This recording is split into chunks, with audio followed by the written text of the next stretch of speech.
Bonsoir à toutes et à tous. Ce soir, je souhaiterais vous parler d'un sujet qui s'appelle la gestion des datas ou des données.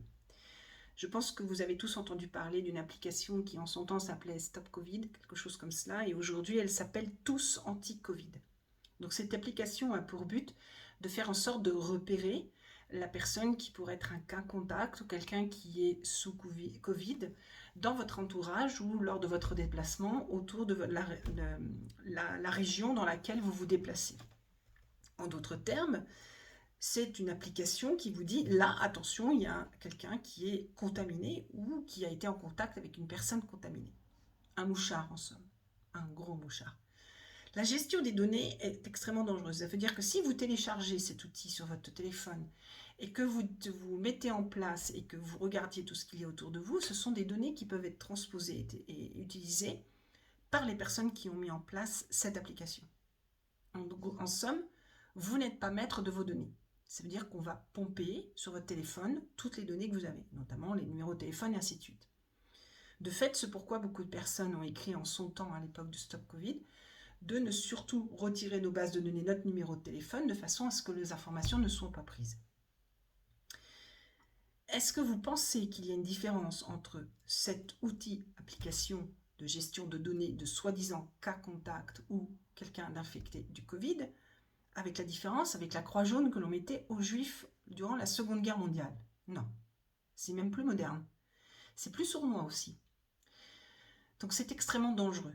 Ça veut dire que la gestion des données et la gestion des éléments par rapport à cela collectés font que vous pouvez incriminer qui que ce soit autour de vous, de personne qui est sous contact du Covid, que vous pouvez fuir, plus que 1 mètre ou 1,50 m de la distanciation sociale, par jugement de ce qu'un test PCR aurait pu donner ou indiquer d'une façon ou d'une autre, sachant que les tests PCR en France sont mauvais, faux, ils sont eux-mêmes infectés.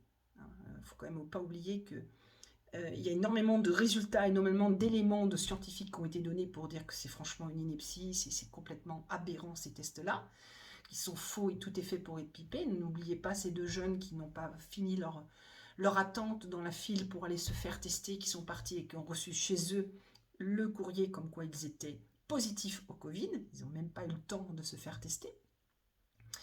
Donc, on va juger autrui par rapport à cela, sachant qu'en plus c'est faux, pour mieux alimenter la peur. Mais au-delà de ça, pour infiltrer vos propres éléments personnels et avoir un maximum de données sur les gens. Des données, du reste, qu'on a aussi demandé quand nous n'étions plus en second confinement, pour, par exemple, prendre un verre, aller au restaurant où on vous demandait votre nom, votre numéro de téléphone, parfois votre adresse, et ainsi de suite. Quelle était la gestion de ces données par ces établissements? Nous n'en savons absolument rien. Quand bien même ce serait écrit sur un papier, que deviennent ces papiers? Nous n'en savons absolument rien. Donc c'est du flicage, c'est de l'infiltration et de l'intrusion dans notre vie privée. C'est extrêmement dangereux parce que nous n'avons absolument aucune assurance de ce que ça va devenir. Mais nous sommes sûrs d'une chose, c'est que nous sommes tracés. Tout est fait pour nous tracer. Donc c'est vraiment dangereux. Il n'y a aucune gestion de sécurité par rapport à cela. Pas plus qu'il n'y en a eu durant la Seconde Guerre mondiale et puis d'autres guerres ou d'autres éléments comme on a pu voir dans l'histoire dans divers pays. Donc je vous invite à réfléchir à cela, d'autant que cette application Tous Anti-Covid est parfaitement cyberattaquable. Alors on va vous dire en France, non, c'est comme dans les banques, on va vous dire non, non, le sans contact, tout ça, tout est très bien, tout est parfait, etc. C'est faux. C'est absolument faux.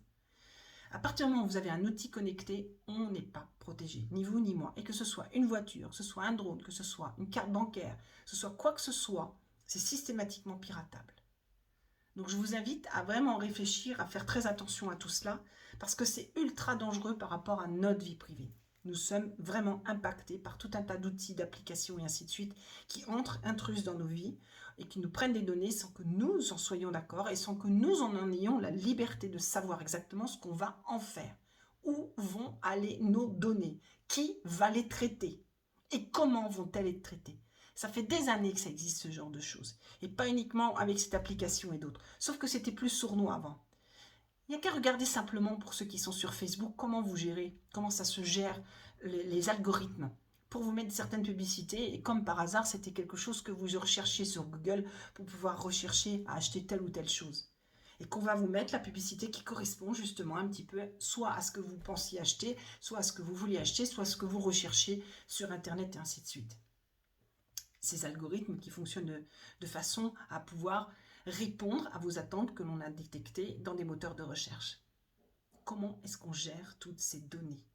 Votre vie privée n'est plus là. Alors vous dites, c'est facile, ça tombe exactement sur ce que je recherchais. Mais pensez au danger que cela apporte dans votre vie. Et il y en a plein d'éléments comme ça. Linky, par exemple. Tout le monde était pro Linky. C'est facile, ça va bien. Mais pas du tout. D'abord, c'était pas obligatoire de l'avoir. Et il y a des gens qui ne l'ont pas. Parce qu'ils ont su qu'il fallait un avenant au contrat. Deuxièmement, parce que n'importe qui peut connaître exactement les données de ce que vous faites exactement, quelle est la prise électrique qui est allumée, quel est tout ce que vous avez d'électrique de connecté chez vous, ils le savent d'où ils sont. Il suffit de passer un coup de fil, ils le savent. Alors ils vous diront peut-être faux, non, mais il y a des tas de preuves là aussi et des vidéos qui sont sorties sur ce sujet-là.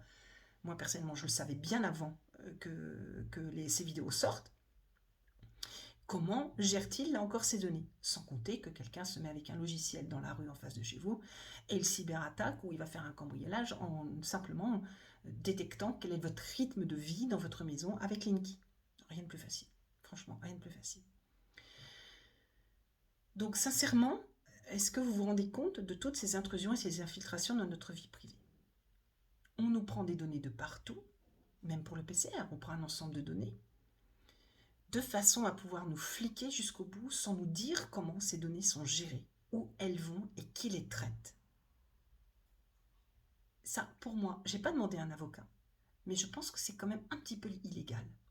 Sous couvert de état d'urgence. État d'urgence de quoi? Parce qu'il y a des cas contacts, parce qu'il y a quelques lits d'occupés en réanimation, parce que quand vous allez dans les hôpitaux, vous demandez dans les hôpitaux, des lits vides, il y en a plein, hein, je vous rassure, il y en a plein, malgré que ce soit une saison grippale. C'est vrai qu'il y a peut-être la température qui s'est un petit peu réchauffée ces derniers jours, mais malgré cela, c'est faux. Et en plus, il y a un mélange entre les réanimations et les soins intensifs. Donc, il ne faut pas faire d'amalgame, il faut être très prudent. Tout cela est faux. Tout cela est faux.